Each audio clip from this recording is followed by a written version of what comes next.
Alright, now what I have with me today is the Tin T2 DLC, which is supposed to be the DLC or upgraded version of the original Tin T2s, but honestly, after using them for a while, they're definitely more of a side grade, so let's talk about it. Now, before I start, this was sent out to me for review, but, this one, if I'm going to review in any way, shape, or form, you're going to hear my personal opinion, as always, and also, we're going to be focused more of, like, the gaming aspects, and that's what we're going to talk about when it comes to these guys versus, like, audiophile stuff, which I'll still kind of touch on, so, that being said, let's get started. For this review, we'll be pairing the Tin T2s to the Tin T2 DLCs, and starting with the box, the packaging is very similar to the old Tin T2s, with the box is really nice, and is definitely reusable, and if we crack this open, the packaging is similar, where we're going to get the IEMs, a bag full of ear tips, as well as a bag with foam tips. You'll also get a bag with a cable in it, as well as some paperwork with a classically bad English on the card. I mean, listening the world, you know?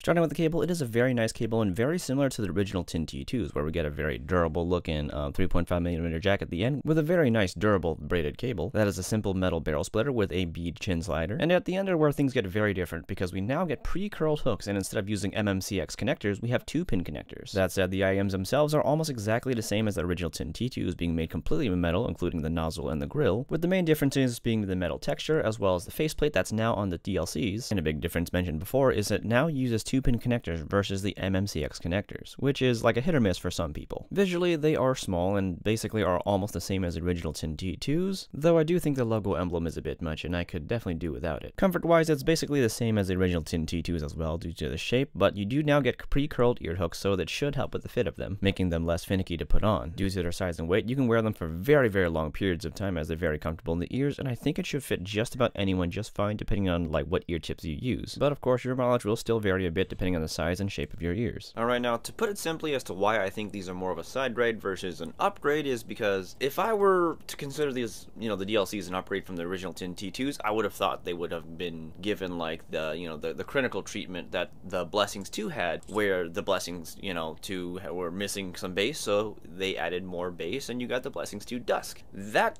kind of was sort of the direction the Tin T2s got when it became the DLCs, but it changed a whole bunch of other things, because that's not what happened. Like, it's as though they looked at what's, pop and what's successful right now. So V-shaped signatures are typically very popular, and I would say that it seems like the Tin T2 DLCs took some notes from the Moondrop Arias, which are like really, really popular and especially very much worth the money in the market currently. It's like a very, popular IEM to pick if you want like a bang for your buck kind of situation that'll, take you for the long haul. But because of that, it kind of strays away from what the Tin T2s originally were. The Tin T2 DLC essentially sits somewhere between the Tin T2s, or, the original one, and the Moondrop Aria, but closer to the Tin T2s, but enough that, enough closeness to the Aria that the overall sound has changed a lot, or, noticeably a lot from the Tin T2s. Alright, now let's dig a little bit into, like, the sound signature of, like, the DLCs. So, the DLCs, essentially being like Tin T2s trying to reach towards a Moondrop Aria, we're gonna get that warmer sound signature, so it's gonna get more of that V-ish, U-ish kind of shape to it, but not as strong as most would think when I mention that. So like, while we are getting more bass on the DLCs, it's not like a whole lot of bass. There is definitely more bass than there is on like the original Tin T2s, which barely had any bass and was far more focused on the mids and the highs, making them very good for competitive shooter games. And I honestly still do believe that the Tin T2s originals are super good for competitive shooters. So while we are getting bass, it is kind of soft. It's definitely going to be more on the lower deep end, where it's going to be more of a thumpy kind of bass versus a punchy bass. So like, the impact of it is much more on the low end. It's going to be more of a thump, but even then the thump is kind of soft. It's not very strong. The mids, instead of being forward like on the originals, are now slightly recessed, and the details are still good, but they're definitely not quite as good as on like the original Tin T2s. Like, they are kind of like, I suppose, natural-ish kind of sounding versus being pushed forward. Like, I guess somewhat neutral, but not as like clear as the original Tin T2s. So they are somewhat recessed and they are detailed enough, but I wouldn't say they have a high degree of clarity, much like their much older like relative. The same thing also happened to the highs. While they're like detailed enough, they're pretty okay, they're not as forward as they used to be on like the original Tin T2s, and it does roll off sooner, so it doesn't ever really get as harsh. I mean, it can, but it's very rare that it would get harsh or sibilant, unlike like it's sibling. But because of this, the overall sound just doesn't tickle your ears with clarity and detail as much as on the original. I mean, yeah, sure, there's like better clarity in terms of quality that you can get from like more expensive expensive earbuds, but at the lower end, like, you know, the Tin T2s were really good at just tickling your ears with that kind of stuff, which was sometimes actually just harshness, which is good or bad in some situations, but for competitive games, that's a good thing, because it serves as a warning. That said, the DLCs definitely take a more safe approach by being less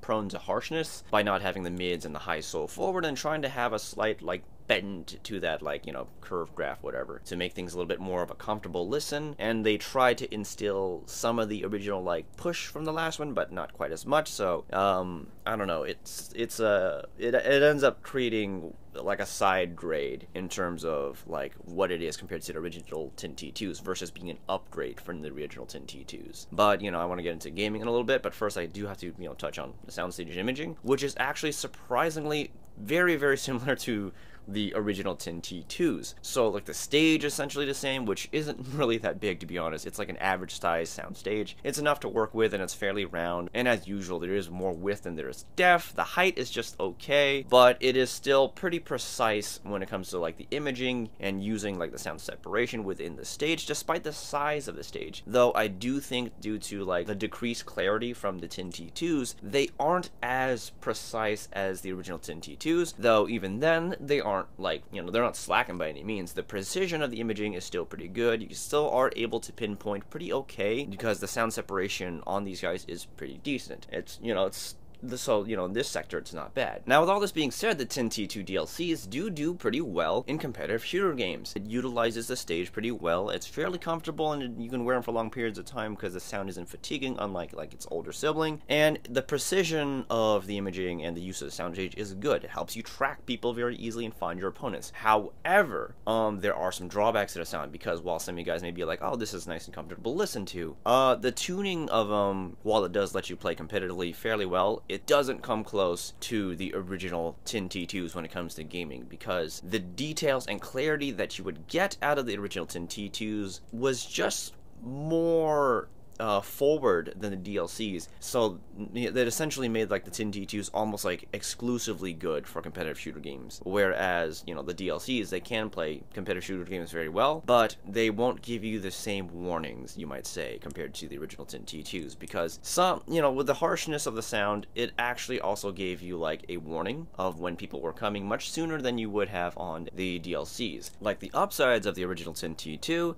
is that you were very, very aware of where things were and, you know, when those sounds were coming towards you. It definitely kept you on your toes, and in some cases made you very paranoid of sounds all the time, so you were constantly tracking. You didn't have to try. The sounds would be presented to you. The downside is, because of the sound, how the sound is tuned, it can be a little bit fatiguing sometimes to the ears. It just kind of hurts for some people, especially if you're more sensitive to, like, higher ranges. With the DLCs, you know, it's the benefit is that it's not as harsh as the Tin T2s, and it's still fairly accurate, though not as accurate, but still pretty damn accurate. The thing is, with all this, with the more comfortable kind of sound and the way the sound is now tuned, you actually have to put in more effort to tracking enemies and listening in to when enemies are, like, coming towards you, or people are entering or exiting, like, your vicinity. With the original Tin T2s, it was effortless, because it just did it for you and just kind of presented it for you.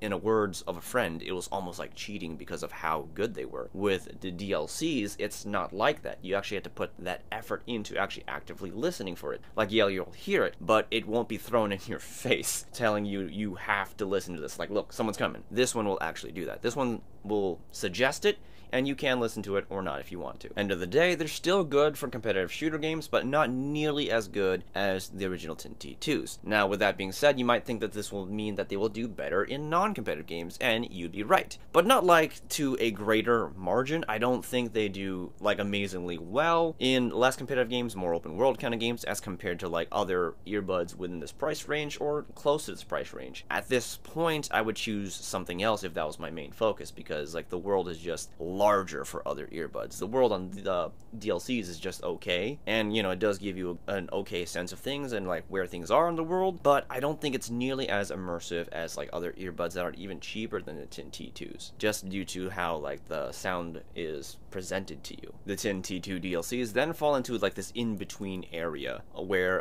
you would get these if you primarily play shooter games, but occasionally play non-competitive shooter games, or you know, more open world kind of games. But the ratio of those is you mostly play like more competitive games and occasionally play the non-competitive games. Unlike their original sibling, the TNT2s, you know, no DLC, regular standard edition.